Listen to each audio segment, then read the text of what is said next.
Hello.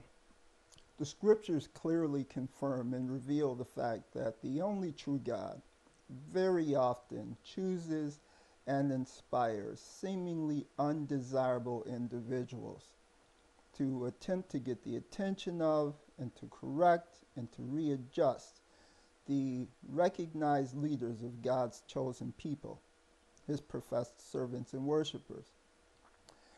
The scriptures also clearly reveal and confirm the fact that the individuals chosen are thus usually seen and treated by God's professed servants and worshipers, and especially their religious leaders, as the most unlikely, certainly unliked, if not unlikable, and unacceptable, if not intolerable individuals imaginable.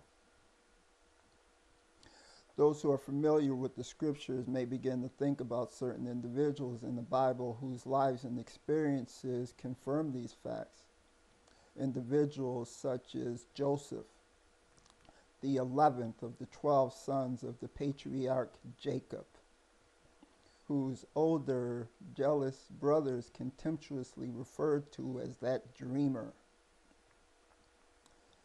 Perez, the older son of Tamar, the daughter-in-law of another one of Jacob's sons, namely Judah.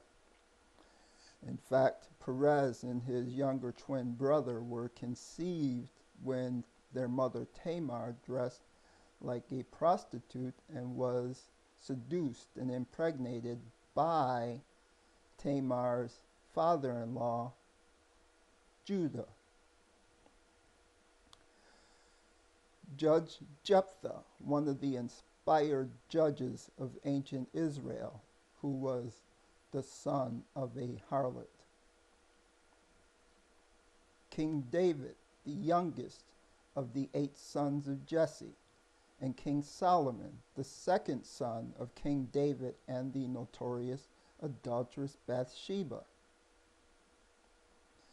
Loruhama and Luemi, the 2 younger children of the adulteress and harlot Gomer, who, unlike their older half-brother Jezreel, evidently were not fathered by Gomer's husband, the prophet Hosea.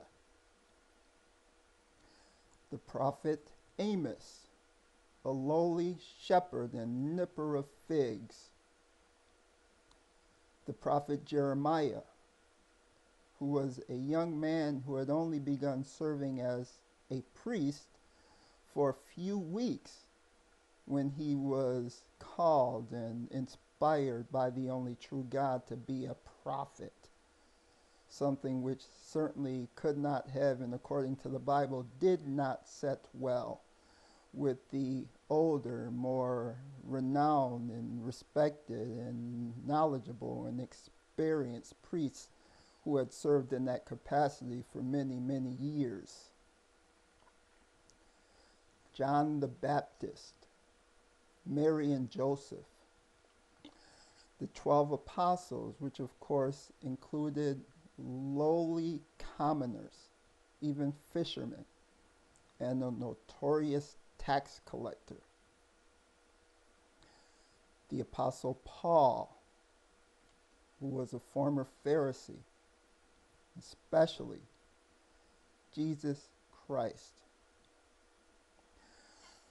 Thus, modern-day religious leaders will very often praise and even prepare and deliver passionate sermons about this fact, passionate and encouraging sermons about this fact and about some of the individuals mentioned earlier.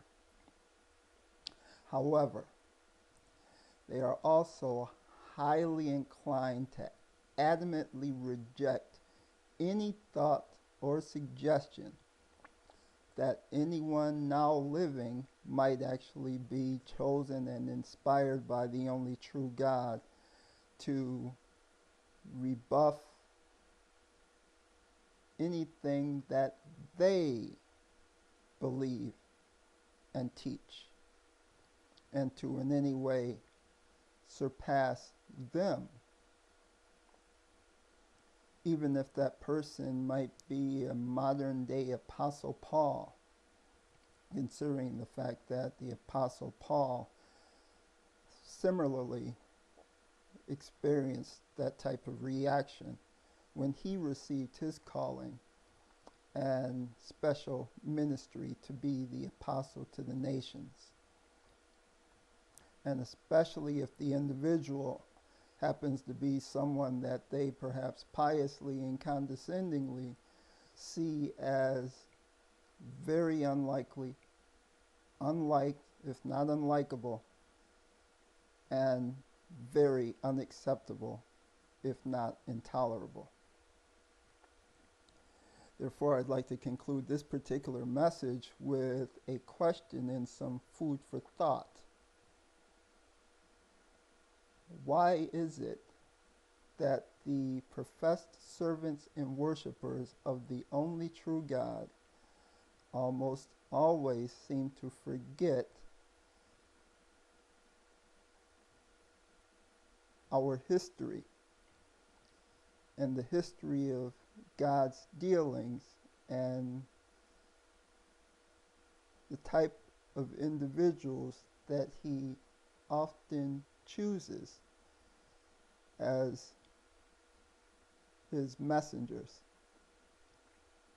And why is it that God's professed servants and worshipers, and perhaps especially their religious leaders, almost always allow their prejudice, perhaps their arrogance, and certainly their stubbornness to cause them to reject this and fail to recognize this seemingly unlikely, unacceptable, and undesirable servants and spokesmen that the only true God often chooses and inspires to deliver special messages to his servants and worshipers, especially the religious leaders, for the benefit of his servants and worshipers. Messages of correction, readjustment, enlightenment, and often encouragement. And who does that rejection ultimately hurt and hinder the most? My name is Joshua Ryan Sinclair. Admittedly, the very least, lowliest, most unworthy of all of the servants and worshipers of the only true God.